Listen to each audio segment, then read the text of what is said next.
In this class, we're going to go over how to set up this animated shop.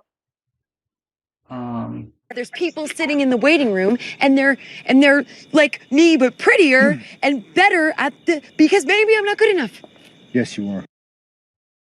So, in our previous class, we posted his animated asset for download, and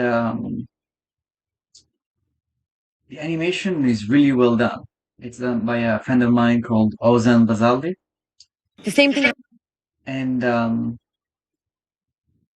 in this class, we're gonna go over how to import the Alembic files into your Maya scene, and essentially get a scene up and running so that you can get started, setting up the shaders and lights.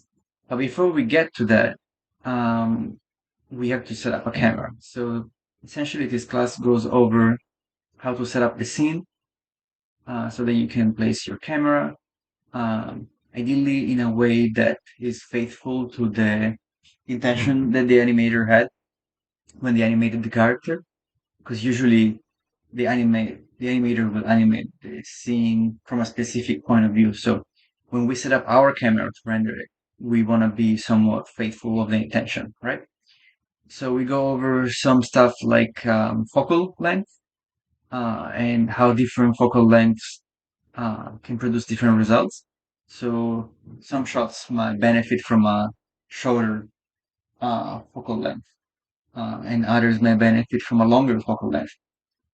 Shorter focal lengths will make the character look kind of goofy, whereas longer focal length will make the characters look more appealing, maybe. It will increase the depth of field. Well, it will increase the amount of bokeh you will see. So you can see here we go between different focal lengths, and you can see that it's a different feeling. So depending on what the animation is about and what your intention is, either one of those might be a good idea. Then we go over a couple of different um, suggestions for how to set up the shots and some guidelines on how to keep the action clear so that the audience doesn't have to hunt through the frame to find the information. Essentially, if anything of value is outside of this reticle, it might as well not exist because the audience won't find it. They won't look for it. So I typically recommend people to keep all of the important stuff in there. And then we talked about aspect ratio and how different aspect ratio come with different expectations. So if one uses an anamorphic aspect ratio, the audience might expect something like anamorphic bokeh, anamorphic lens flare. And if someone decides to use aspect ratio, something like 1.33, 1.2, it might just reinforce the era of um, of the scene you're working with. So if you want your shot to look like it's from the 1950s, a different aspect ratio might be a good idea. And then we set up a couple of AUVs so that we can then get into Nuke and set up the fulfill, which relies on AUV called depth.